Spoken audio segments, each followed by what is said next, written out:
Are meal times a serious struggle? Does your child eat a limited number of foods? Does your child eliminate entire food groups? Are you tired of waiting for them to just grow out of it? Welcome to How to Unpicky Your Picky Eater, where you'll learn strategies to help your picky eater expand their palate. With Christine Marotti-Yoder, a pediatric feeding specialist, speech pathologist, mom of a child with feeding issues, and author of Mealtime Mindset. Let's get started. Here's Christine. Hi, and welcome to another episode. I'm really happy to be here with you guys today. And today is going to be a very interesting episode. Maybe even bizarre. I might even say bizarre.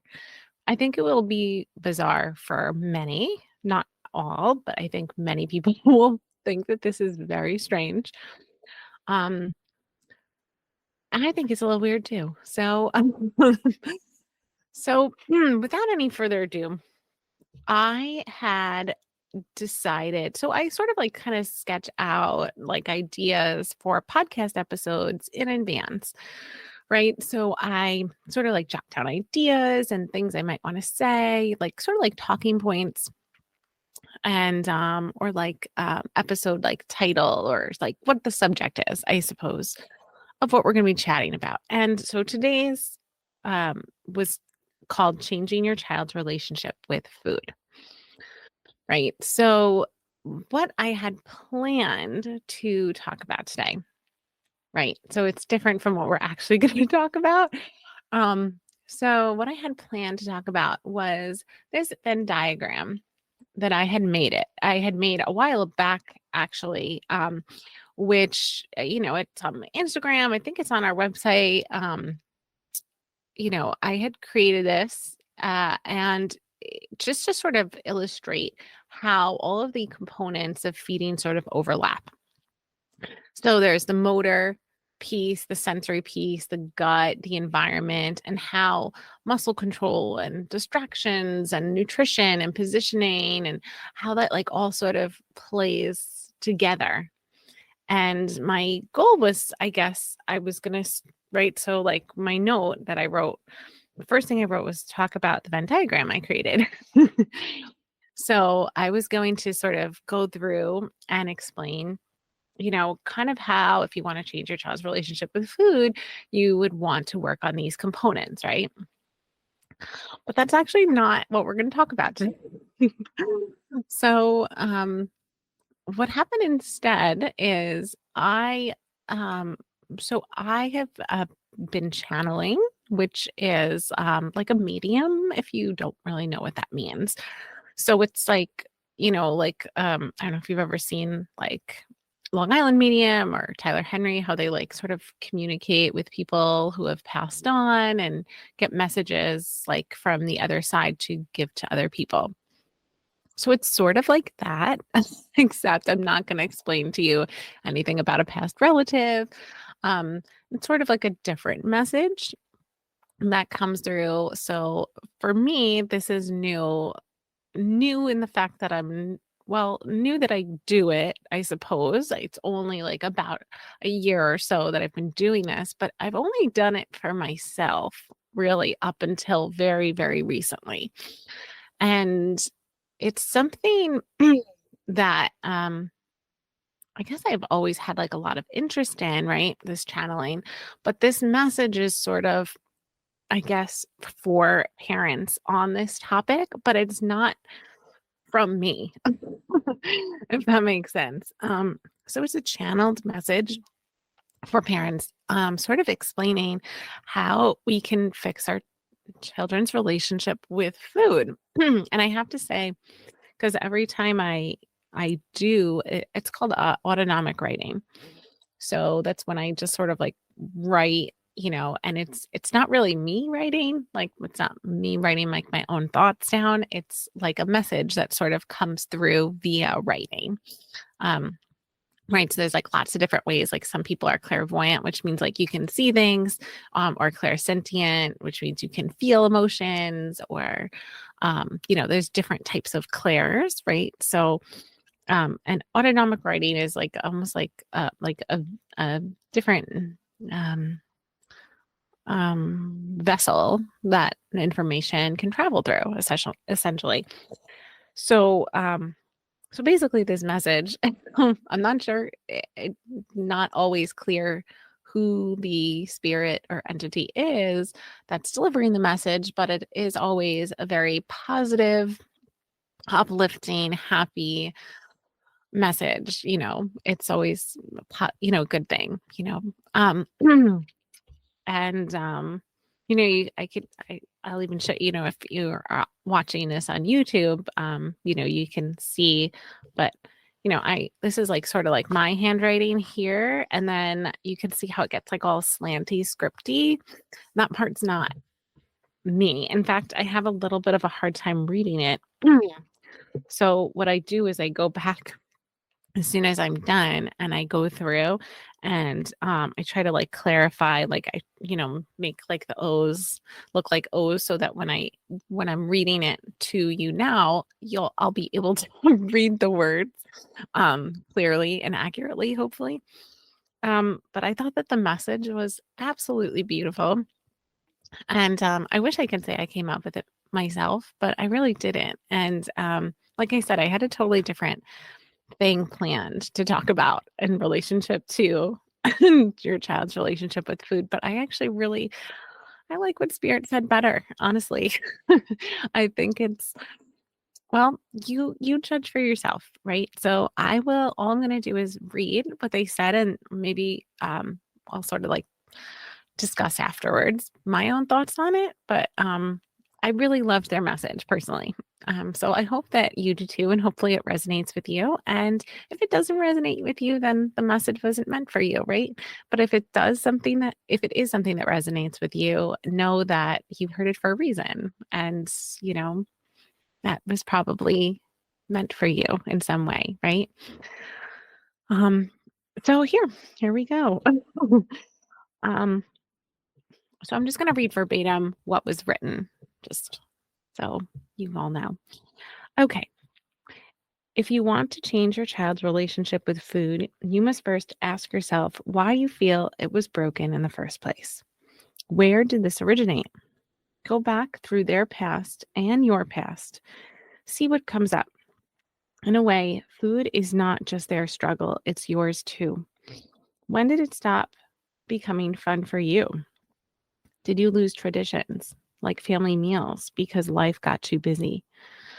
Remember food's purpose: to nourish. Do you have time in your day for nourishment? We have forgotten what has been known about food for centuries: that food helps physically food heals, Food heals physically and emotionally. We replaced it with artificial things, so we create artificial problems. Problems that only exist because we created them. If you go back in time, is picky eating a problem that was had? No. Your child's relationship with food is broken, but likely your relationship with food is too. Today, food is a means to an end, something that must be checked off. When we, see, I can't read this. Hold on. When we make food, traditions, and family the priority rather than school and extracurricular activities, then we create imbalance. What you are seeking to right is an imbalance that was created. There's a reason food is a process. It's meant to slow you down. It's meant to keep you present. It's meant to hold connection. We recommend a few things to help balance this relationship once again. Okay, so there's 4 things. One is put food above all extracurricular activities.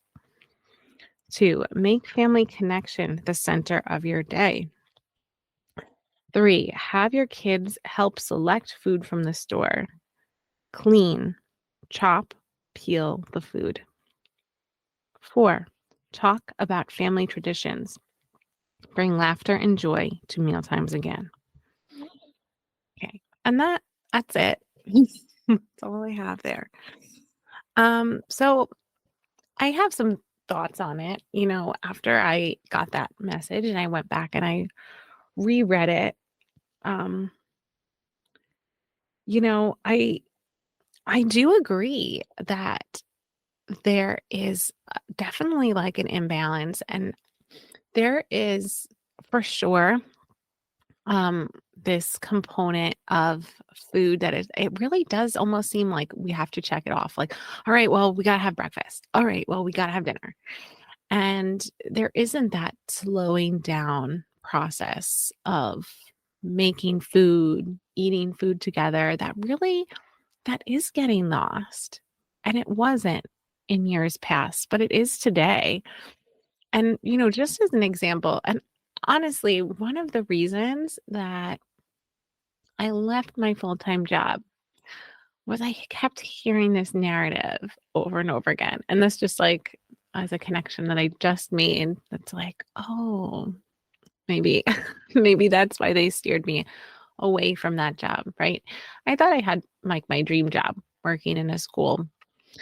Um, and I left it to do my own thing.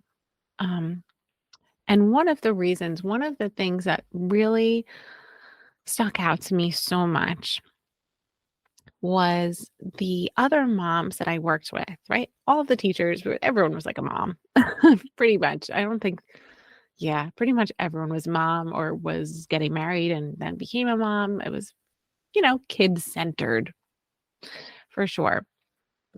And there was this recurring theme that I would hear over and over again, every day, every week, oh, how's your night? And, you know, small talk amongst people. And I just kept hearing this same thing, like, oh yeah, we had practice and then we had a game, and how was your weekend? Oh yeah, well, we had to travel, we had this game, and oh, they had dance, and like, oh yeah, we never eat together because like we're always eating on the go because they have so much stuff. And they would go right from school to the next activity, to the next activity. Then they had religion, then they had this. And it was like this nonstop. And I was like, and then before you know it, the year was over and it was summertime and their kids were going to camp and they were gone all day. And then, they'd have a little bit of time with them again in the evening, kind of like school. And then, another year would go by and they'd be like, wow, where is the time going? Where is the time going? And I was like, oh my God, you're like never with your kids. Like they're always at school or at an activity or you're traveling or you're like, there was just always movement and no pause. And I just remember thinking like, oh my God, I don't want to do that. That's not what I want. Like, I do not want that life of go, go, go. Like that is just, I feel like you would just blink and it would be gone. And like, what did you do with all that time? Like, I just feel like I would be missing something. And I think that's sort of what Spirit's saying here is that, you know, when you're in those types of, constant rushing, constant doing, where is the time for the pause and cooking the food? Right now you can get food delivered to your house from DoorDash, from Amazon, from, Misfit Market or Purple Carrot or whatever. And there's no like, the whole process of food has like, tried to like meet the quicker need, that demand of the public who doesn't have time to go to the store, who doesn't have time to cook, who doesn't have time to even sit down, that like, oh, we got to have something quick because we got to get to the next thing. And I think their suggestion about prioritizing family above extracurricular activities, I do think that that is probably good sound advice. I mean, when I think back to a lot of the families and kids that I know that are that were doing the go, go, go and the hustling and it's very, very rarely did those actions lead to, I think, a happier life for any of them, if I'm really being honest. I mean, do they enjoy the sports? I'm sure. But do they have to enjoy them like 7 days a week? That seems excessive, you know? Maybe putting that on the back burner a little bit, you know? I mean, I know that there are for sure people with high level skills that will maybe easily go on to be professionals in that sport. But I'd say for the vast majority, that's really just not the case. And there is a sacrifice there, I guess, in that imbalance, you know? Is it worth the sacrifice of that time and the family and the connection and for that that sport, you know? Is that something they're really gonna do professionally the rest of their life? Is that and, you might say maybe, and maybe that is worth it, but maybe it's just something to think about, you know? I think there's like this like unwritten expectation. It's like, well, what do you have your kids doing? What are they involved in? And it's like you think you're supposed to say a bunch of things or fill their schedule with a bunch of activities because other people have their kids in activities, but I don't think you have to. And even like homework, I have some pretty mixed reviews and feelings about homework for sure, especially from working in a school. But, I really do think there's something to be said for making family time a priority. And food traditionally is a big part of family time for centuries, making food, growing food, buying food, storing food, whatever it is. Like it is, there's no doubt that it is a big part of humanity, of just being human. And that's like a really big piece of our history of as human beings is how we harvested food and grew food and made food. So food's so much deeper than just checking something off a list for sure. Um and what else? There was something else I was thinking of. Um maybe it was at the beginning. Something I do always say, which is nice, I guess, that they like sort of confirmed that for me is that, I do say that like it's not just your child's problem with food. If I feel like it does extend into the parents' relationship with food um and how, you know, our relationship with food might be a little bit broken too if they're struggling. It's almost like a mirror image of our struggle, perhaps internally. Um, and do you have time in your day for nourishment? I think that's really profound because I think a lot of people don't have time for nourishment, even if it's, you know, doing things like, talking about their day or hugs or self care. And, I remember there were times for sure, and I know it sounds gross, but I'm sure you all did it too. There were days where I was like, "Nope, don't have time to shower." But if I shower, I am probably not gonna sleep for, like, another hour, and I just need to get to sleep because I have to wake up so early, or I know that the baby is gonna wake up, and I just don't have time, you know? And, like, that's such a basic one, right? Taking a shower, like, self-care. And, how many of us just there's so many little things that we just don't get time for that is nourishing. It doesn't have to just be food. It could be literally just some alone time or time to meditate or um some moms don't even get to go to the bathroom by themselves. Without their kids coming in and it is what it is. But just think about that. Like, do we have time for nourishment? Do we have time for self-care? It's so important. If we don't have time to take care of ourselves, how are we going to teach our children to take care of themselves, right? We have to be that example, I think. Um, and I guess that's sort of my interpretation of what they said. Um, see what comes up from your past. That's something we do with, um, in our course and negative food stories and um, what I do with mindset for our families. So I really like that. That's really nice. That I guess maybe that's where I got that idea, right? It was probably from spirit. I just didn't know at the time. Um, so that is really cool. Um, and that imbalance. Yeah. Yeah. I thought it was really interesting and profound. I would love to know what you guys, the listeners, are thinking from hearing that. If you think I'm totally nuts, if you think that was absolutely amazing or, not. um, or if that resonated with you at all. Like, do you find that fits into maybe a puzzle piece of like what's going on with your kids and food? Like, is there just this lost connection? And I'd say connection beyond even like the food piece. It's just like that. Like they said, actually, bring laughter and joy to meal times again.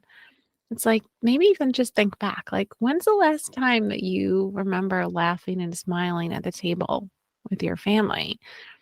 And for some people, they might say, that was today. You're crazy. Other people might say, oh my God, I can't even remember a single time. Oh my God. Right.